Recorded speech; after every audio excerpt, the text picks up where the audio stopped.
Okay, I'm Liz Sykes. I am the president of the Geochemical Society, and it is my pleasure to welcome you to the 2025 Endowed Biogeochemistry Lecture. This lecture series recognizes a prominent scientist who is making cutting-edge field-based measurements or laboratory measurements on field samples in the area of biogeochemistry. This lecture was established by William and Carolyn Rieberg. Bill Rieberg was a longtime GS member and geochemistry fellow who himself made important contributions to this field. We are very grateful to the Riebergs for leaving this legacy of promoting science through the Endowed Biogeochemistry Lecture. This year's lecturer is Professor Ronnie Gould of the University of Southern Denmark. Professor Gould was selected in recognition of his research on oxygen fluxes in aquatic systems and the role of hydrogeological, chemical, and biological processes in oxygen diffusion and consumption. Please join me in welcoming him to deliver the Endowed Biogeochemistry Lecture, Life and Element Cycle in the Hadal Realm.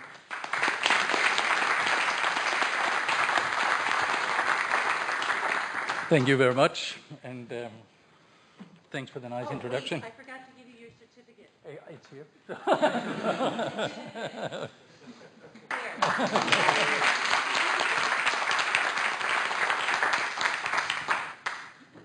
Good.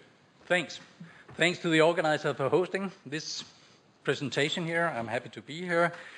Thanks to William and Carolyn Rieberg, as we just heard about, for instating this lecture series, and thanks to the people who nominated me and finally selected me for this presentation. I'm really humbled when I sort of see the names of the people who have received this acknowledgement previously. So thanks for that. Today I will talk about a little bit different than I was actually nominated for, but something that has increasingly interested me the last 10, 15 years, and that's the life and element cycling in the deepest part of the global ocean, the hadal realm. So I'll take you on a journey to the deepest part of the oceans, and hopefully by the end of the day you will sort of think that this, or the end of the talk at least, that this is not so boring as it might sound, as it once was perceived to be. But first of all, let's just remind each other that it's a blue planet we're living on, and that the deep ocean is covering most of Earth as such. And many processes in the deep ocean are fundamental for the way that Earth functions today. You can sort of see the average depth of the global ocean is about 3.8 kilometers, and it's entirely dominated by the abyssal plains, which I've shown in this small pie chart here. Can you see my cursor? Yeah, you can do that. And but there's actually a part of the ocean that's even deeper, and that's the hadal zone, which stretches from 6 to 11 kilometers of depth. It only extends a few percent of the total global ocean, but it's unproportionately important for many processes and for biodiversity in the ocean, which I'll hopefully you'll acknowledge after this presentation. So, but why are some places so deep as they are in the hadal realm? The most sort of known areas of the hadal realm are the deep trenches, and they are formed by subduction. As new crust are forming, as magma is coming out and solidifies and moves through the oceans via plate tectonic, the oceanic plate ultimately collides with the continental plates, and due to higher density, they subduct. And that's where we form the hadal trenches. On the way through the ocean, the crust is accumulating sediment mainly derived from the overlying water column in the form of mainly organic carbon, and therefore the sediments in the seabed represent an archive of what has events and processes in the surface ocean. Moving closer to the continent, there could be a considerable contribution from heterogeneous or terrestrial environments and coastal margins and so on that actually makes it down to the trenches. No matter where the material is coming from, a part of the organic material is either mineralized using oxygen or it's buried in the sediment record. And the balance between how much is mineralized and released as CO2 versus how much is buried is actually one of the fundamental processes that regulates redox conditions in the oceans and thereby in the planet and oxygen availability as well. Now, it's a little more complex, as most of you also here know, that the turnover of carbon is not just by oxygen. But I would claim that in most environments, oxygen is a very good proxy for the total turnover of carbon. And that's due to the fact that many of the anaerobic processes, the reduced equivalent like sulfide, manganese, iron, and so on, ultimately are reoxidized by oxygen through the redox cascade. And therefore, if we measure the oxygen consumption of the seabed, we have a pretty good proxy of how much carbon is totally turned over, even though anaerobic mineralization might be important. I'm happy to discuss this, and this is not always the case that we can do this proxy, and hadal trenches is actually one of the places where it's a problem. I'll return to that later. So, to understand the intensity and the processes in the seabed, oxygen consumption is one of the key measures to understand how the turnover of carbon. And we now know, I think it's commonly accepted, that you cannot just take up a sediment sample from the deep ocean and study microbial processes because they will be affected by recovery artifacts. So if you want to have high quality measurements of microbial processes, you need to measure them in situ. And you could do that by autonomous instruments as shown here, where you, in this case, if we're talking about oxygen measurements, can have a number of small sensors down here at the base of such an instrument, which we can release from the ship. It sinks to the seabed, and it measures the oxygen distribution across the sediment-water interface, and from that you can calculate how much oxygen is being consumed by the seabed.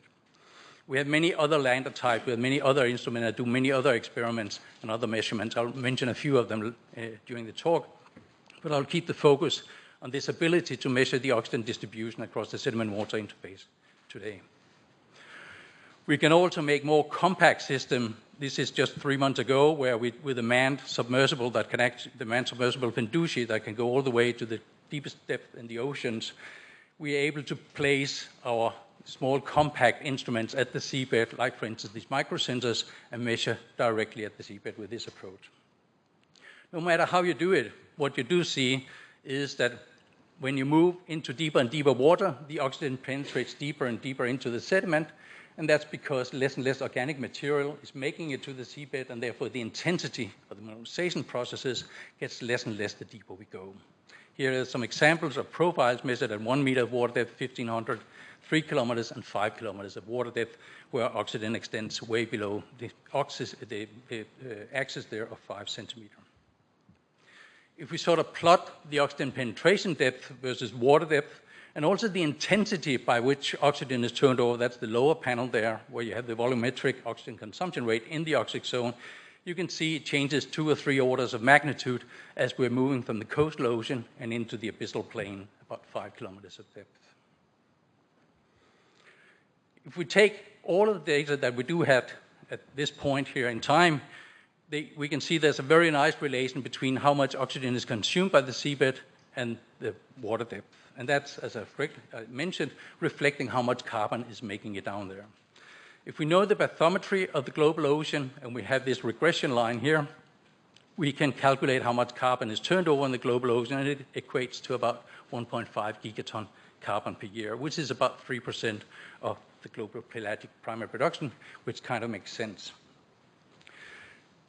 We can also from this sort of see, okay, which part of the ocean contribute the most to the carbon mineralization rate and thereby the oxygen consumption rate. And you can sort of see, despite the rates are declining 2 or 3 orders of magnitude, if you look out at the log this is a log plot, if you look at the log scale here, the deep sea contributes significantly because of the vastness of the deep sea. So even though we have a higher intensity of the coastal ocean, because of the vastness of the deep sea, it contributes as much to the carbon cycling in the sediments.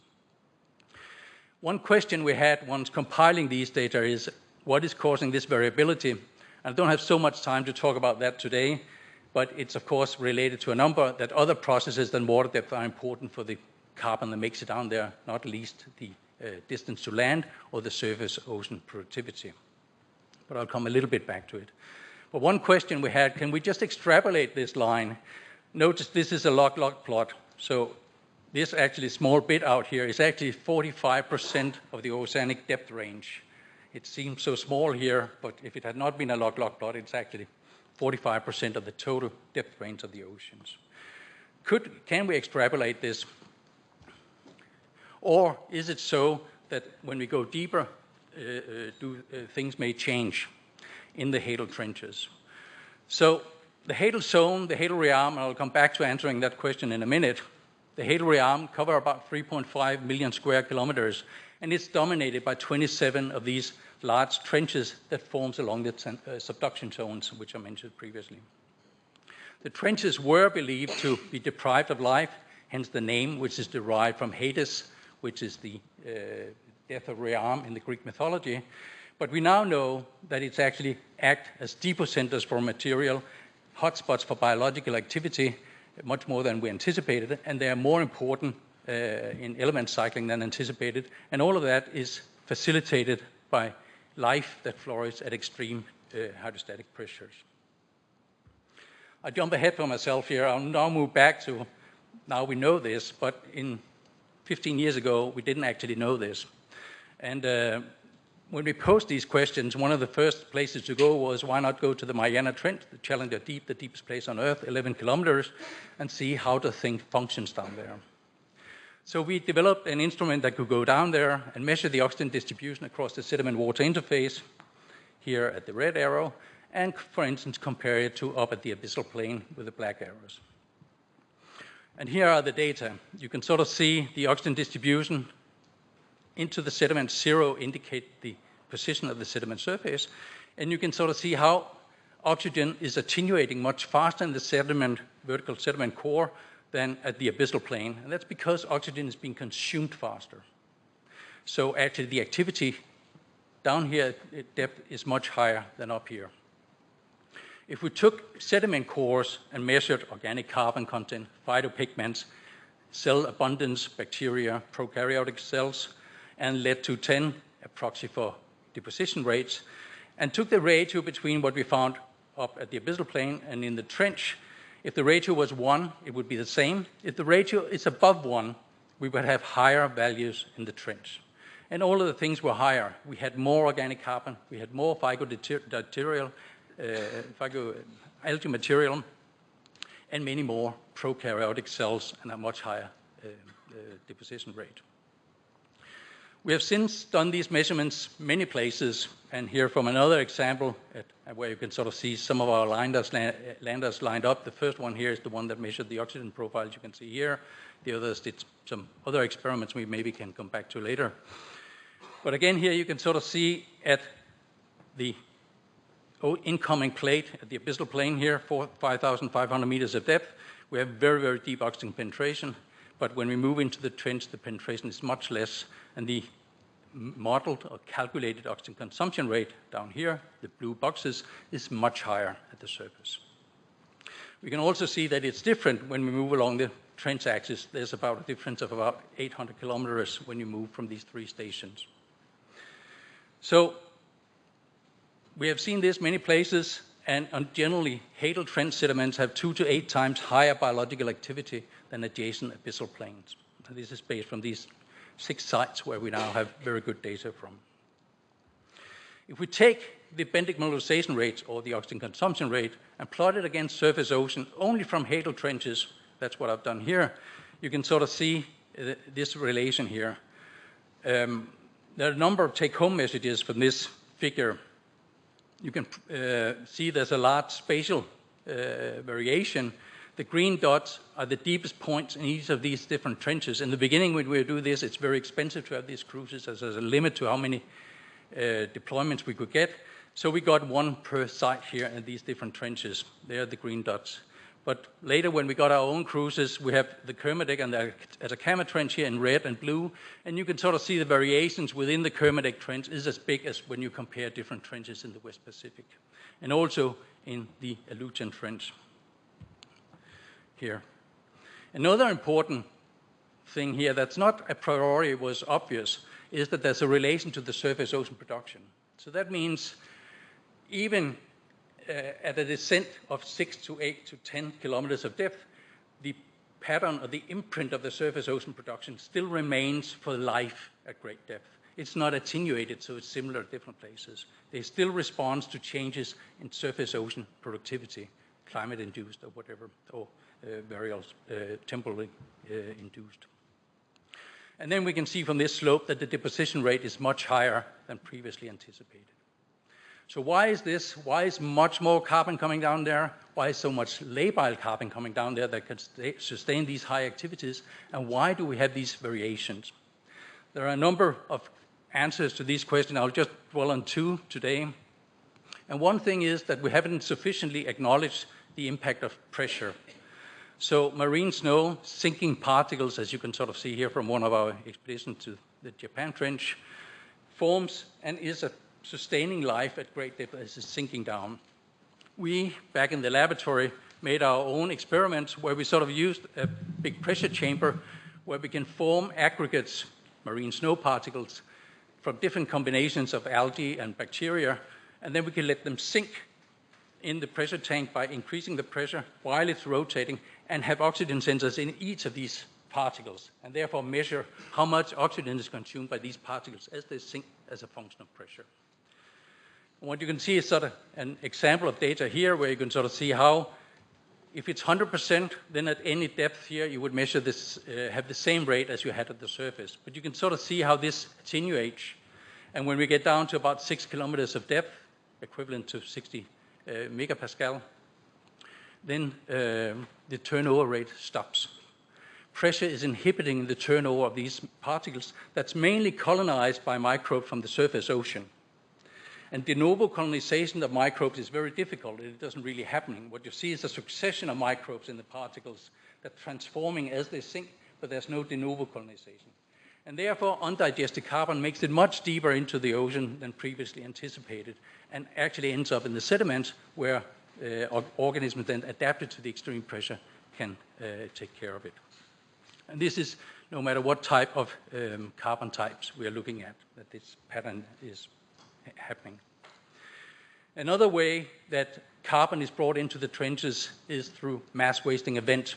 These trenches forms where we have subduction, and we often have earthquakes and mass wasting event where material is sliding down from the sides of these trenches into the central axis. And in 2011, we were fortunate to take advantage of a terrible situation where the big tsunamis, I think many of us can remember, hit the east of Japan. And we could go into the Japan trench and look at, okay, what had happened in the trench. And we could clearly see that there has been a huge layer here of material that has been deposited in a very short time. And here's the original sediment surface where we have the mono-exponential decline. Look, this is a log scale here. Moving just a few kilometers away, much less had made it into the trench. And this is one way where you get this heterogeneity in the trenches, because you have these mass wasting event that sort of seed the sediment with organics. And what we could also see from our cameras was a lot of dead animals, carcasses tumbling down and ending up at the trench axis, sustaining microbial life down there. And one surprising finding was cesium-134, a short-lived cesium nuclide that only could come from one place, the Fukushima nuclear power plant. So that means 4 months after the incident, we found traces from the Fukushima plant at 9.5 kilometers of depth, telling us how well connected these environments are actually to processes in the coastal ocean and even at land. So they are far from isolated from other processes that we know more about. And here is a sort of an example from Atacama Trench, about 8,000 meters depth, where you can sort of see the insight we can get about these mass wasting events from lead 210 profiles. Here you have the mono-exponential decline. Again, notice this is a log scale. And then here, from this we can calculate there's a sediment accumulation rate of about 0.35 millimeter per year. But then in 1929 there was an earthquake, and in a few days, 8 centimeters of sediment deposited and made this layer where lead 210 signal is constant, and then we get down to the layer before. Here we have an enrichment of organic carbon, so highly labile carbon is deposited with these events. And they are deposited below the oxygen penetration depth, which we could measure with our landers. So much of this carbon is actually deposited in an anaerobic world. The average carbon burial rate from the data we have shown until now from these 4 trenches, we are now sort of elaborating that. We have now data from 5 more trench systems. But these preliminary assessments tell us that the carbon burial rate or the carbon sequestration rate at the trench axis is 70 times higher than the average of the global deep ocean, telling us that even though they only cover a few % of the ocean, they are an important site for carbon sequestration in the deep ocean. One other important point is that you can sort of see these events in the sediment record. You can see ash layers, or you can see sediment sorting following turbidites. And I don't want to go so much into that now, but a key feature of that must mean that bioturbation is very small there. And we only find very little infauna there.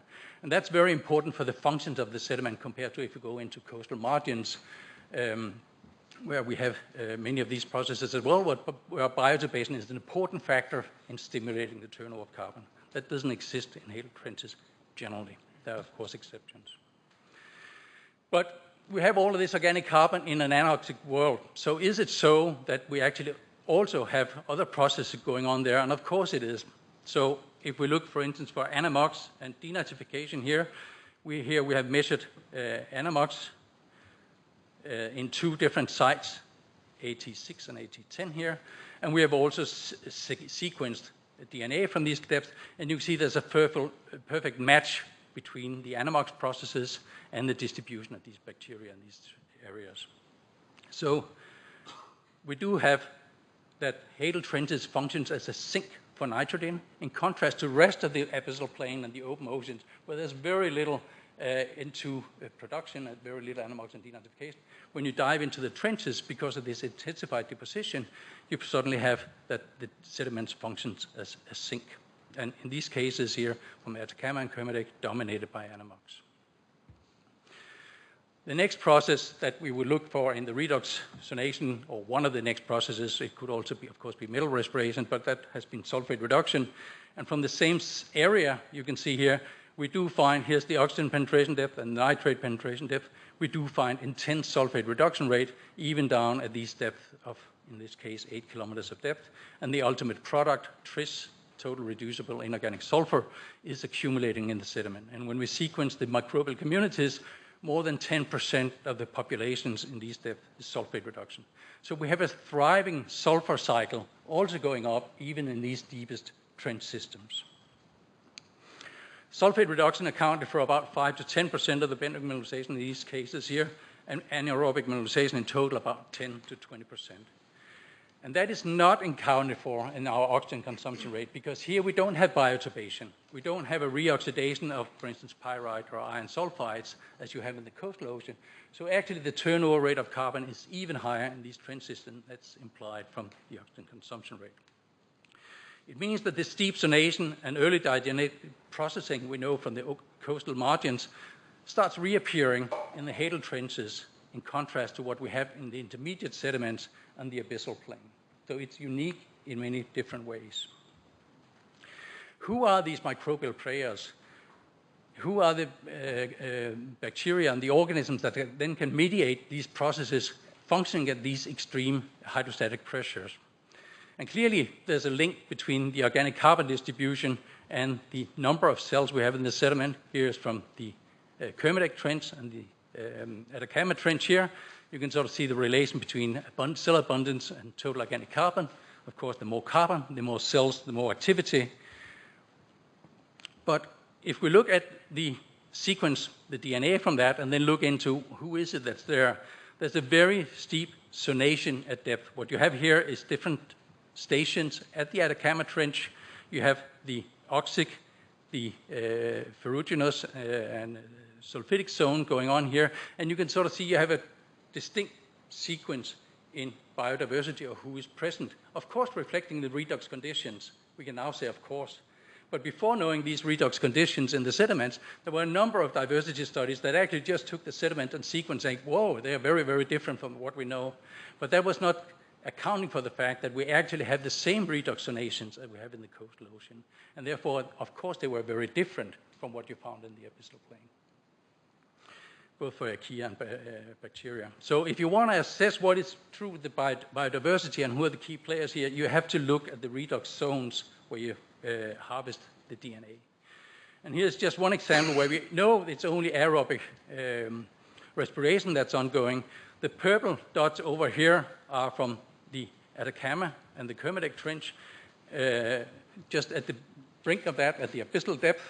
And you can sort of see they are similar. even though are distributed by, have a distance between them of many, many thousands kilometers.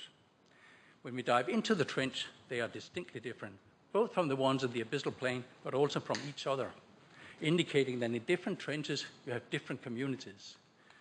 But apparently, you have a huge diversity. So if we take the tree of life of sulfate reducers based on the DSR-A gene here, we don't have to go in detail with it, these are just the sequences we found from 157 metagenomes in the trench. The sulfate reducers we find in these trenches spreads all over the tree of life of sulfate reducers. It's not a distinct small specialist group that have adapted to these extreme conditions. They are all over the diversity.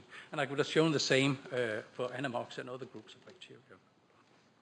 So that was really a surprise to us that hadal microbial communities express an extremely high biodiversity, and are not specialist, and they are not monophyletic small group. But they have a distinct biogeographic imprint still. If you go to different trenches, they are different. It must mean that microbial communities are extremely efficient in adapting to high pressure, and maybe also to other extreme environments as such. It's not too difficult for microbes to adapt to extreme conditions as it is for higher life forms. But how do they do it? I have just included this map here. This is a study of one of our PhD students in Ting here, where we are looking at the biodiversity of sulfate reducers in these 4 trenches. All of the trenches have distinct and high rates of sulfate reduction, and we are currently looking into how distinctly different these are, and they are different, but still all of them have a huge diversity. So we have a seeding of microbes into these trenches from different ranges, and some of them make it down there, and then there's a selection when you get down there. Therefore, they are different places. But the microbes that do make it down there, even strict anaerobes, are very quickly to adapt to the extreme pressure. How is that possible? We think one of the important points here are horizontal gene transfer.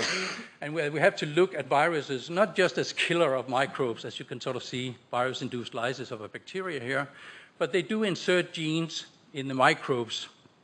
And we have just, in a study chaired by Matthias Middelboe in our center in ISME a few months ago, isolated a microbe from hadal depth that actually had phages included that coded for chitinase. Chitinase is an enzyme that degrades chitin, which is an important substrate in these trenches. And it enhanced the fitness of the host. It was not a disadvantage. Actually, the host, when it got these phages inserted, it was much more efficient in degrading chitin. We think that it's a very important feature in these communities that they quickly can adapt because of horizontal gene transfer to a large extent facilitated by viruses.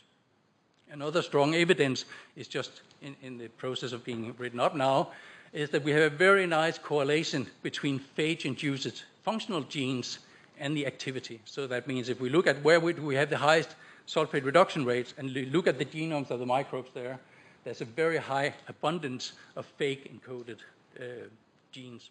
So these are very important, maybe not only in hadal trenches, but also in extreme environments in general, to make them able to very quickly adapt to the environment. Now, I'm a biogeochemist and a microbiologist, so I'm mainly interested in the topics we've talked about now. But in our center, we have a lot of collaborators too that also are interested in sort of more prominent animals, maybe like macro and megafauna. And here I'll just show a few results from some of Alan Jamieson's work, where we put down traps, baited traps, and see what kind of animals we capture going into these traps, and also what come and eat a dead mackerel, in this case, in front of a camera. And I've only selected one just as an example here, and you can sort of see this is at 7 kilometers of depth, and you can sort of see the enormous number of amphipods skeleting this mackerel in a very short time.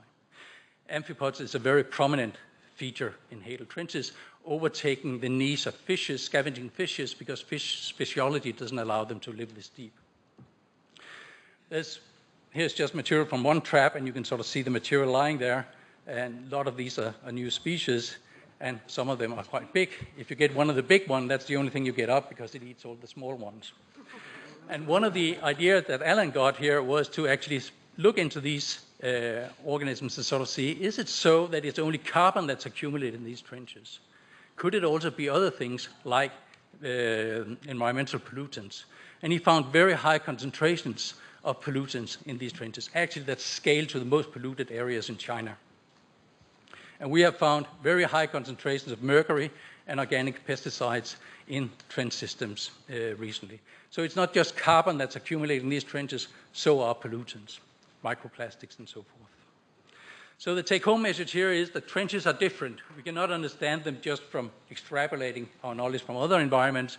They act as depot centers with a very high sediment accumulation rate, maybe even of global importance for the deep sea of carbon sequestration, and they have very high inventories of pollutant. But at the same time, they are very dynamic, spatially and temporally, and have a very intensified microbial activity and also biological activity, both functionally and taxonomically.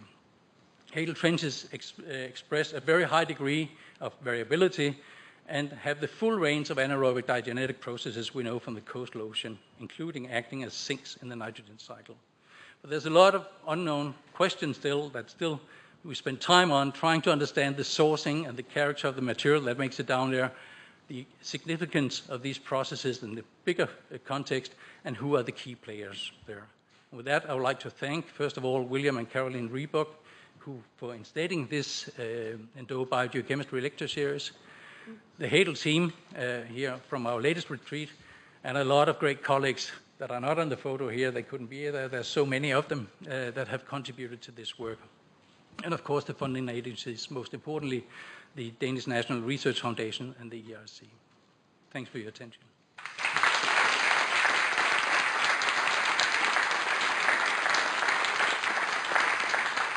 We have time for one very quick question.